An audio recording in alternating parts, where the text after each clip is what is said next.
and tangible and non-tangible aspects.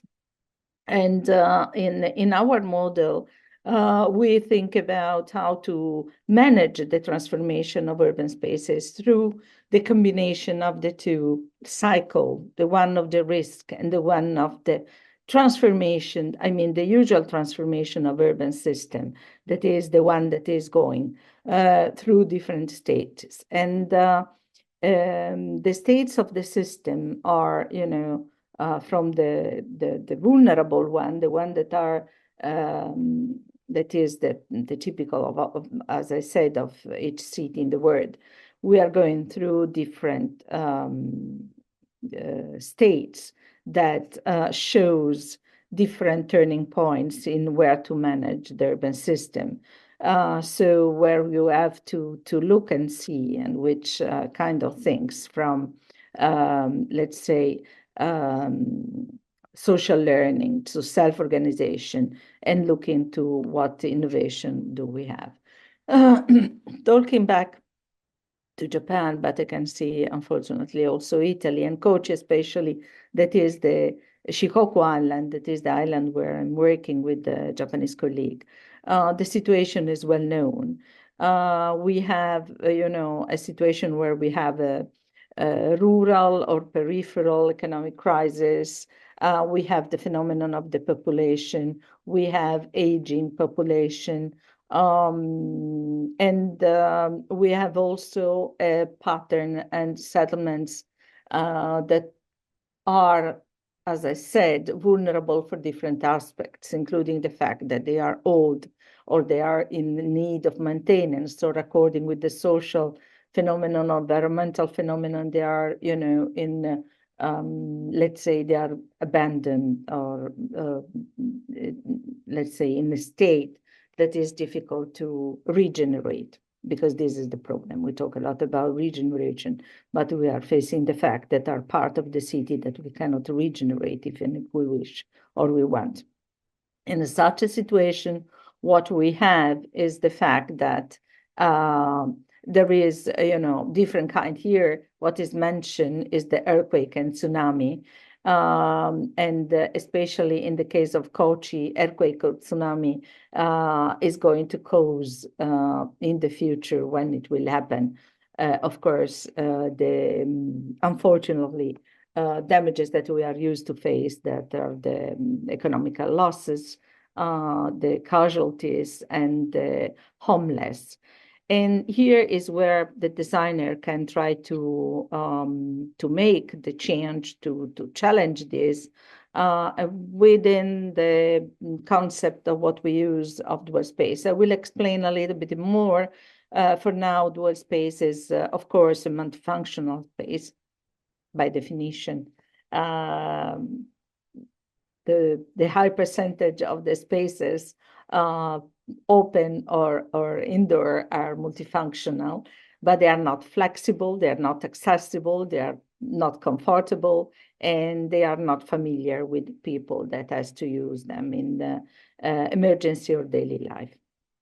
So what we try to do is to work on the cycle of the time span of the disaster, considering, normally when you work on disaster, what you consider is this first phase, I mean, the survival, escaping, and then the evacuation and the life in the shelter, in the evacuation or in temporary housing, and then back to the normal life. So we try to concentrate in the emergency preparedness, or what in planning is called the pre-disaster planning. And we studied different things since 2011 to today.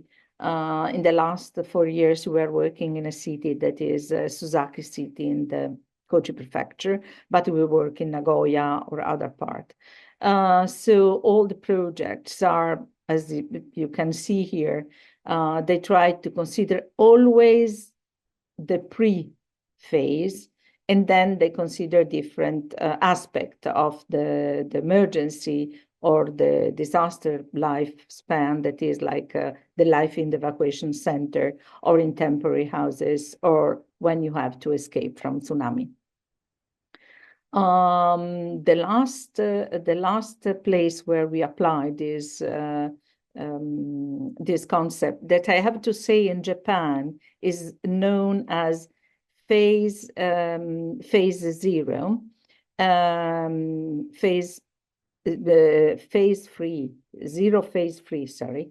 This is the translation. But we use dual space before that, now is common under this name. We work for instance, in the city, as I said, of tsunami, sorry, it's 3 in the morning, of Suzaki, that is prone to tsunami. And as I said before, looking to the social, to the cycle and how to cope with disaster for some of our of the vulnerable cities. To be resilient requires at least to be able to stand for 3 different steps. That is the social learning, to be able to self-organize, and to be up to innovation. So, as I said, what does it mean, dual space? Dual space is a space that is familiar. It became familiar. If it doesn't have, it acquire an identity. And during the event, before the event itself, before the emergency, the communities recognize this place as a place where they can find shelter and safety, but not only, because it's used in daily life during peacetime, and it became, let's say, the familiarity gives a sense of belonging, and therefore give a sense of safety, of security.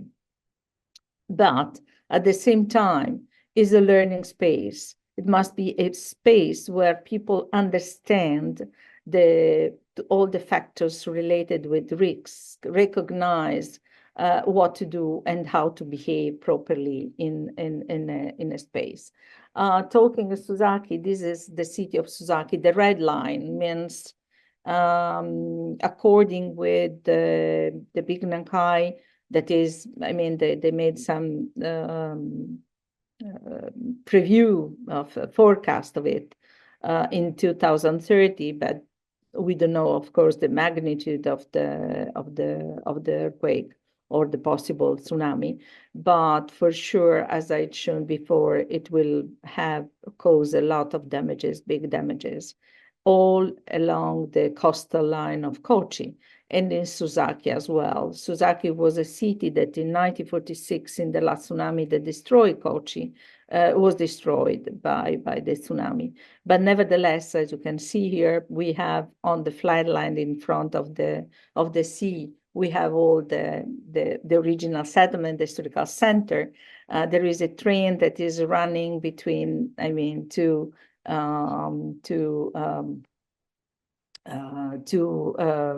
facades of the sides, urban facade. And also this is myself with, I think it was some years ago, but it was one of the first in 2013, I think, or 2014, where we had a survey how to design safer roads and evacuation roads. So we were in the survey, and what was important during this research is to understand what kind of perception was about the walkable distance. You are expert in it. I don't have to teach to anybody of you this, but you know perfectly how important is not only the real physical attitude to run a distance, but also what is perceived. And this is absolutely crucial when we talk about evacuation route. So We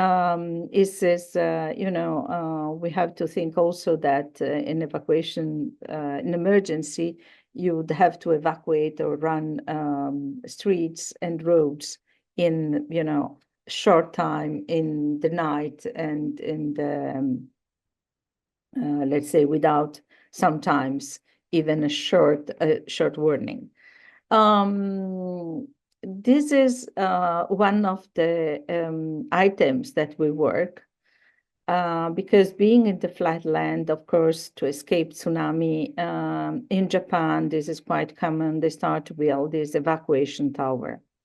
Evacuation tower, like evacuation center, like evacuation route, I'm sorry to say, are often not the best place. They are quite dull, ugly. For instance, here to protect from I have now the photo I was looking yesterday night to find the site under construction. Hi, But it's Paola. not Sorry, it. we've got 1 minute Okay, left. One okay, more minute. okay. So this is the situation. So there are some drills that we let's say that we conduct there, and this is another case where it was important to understand how to use walkable site that was in Godaizan, that is a holy island. What is important is that if we learn by heart, every kind of evacuation be faster, safer, and more secure. And we have to understand the nature of the site. This is an example in L'Aquila. And this is, I'm going to finish, accessibility, that means walkability, is intrinsic part of coping with risk in all phases. And more important, has to remember that in a dramatic event, all the spatial, functional, social relationship can be destroyed. So we have to find a way how to design simple, efficient guidelines to build this space. This, for the one that are not Italian, is a road in L'Aquila that was destroyed by earthquake in Italy. That was the previous example. Strada chiusa means road is closed. Thank you very much.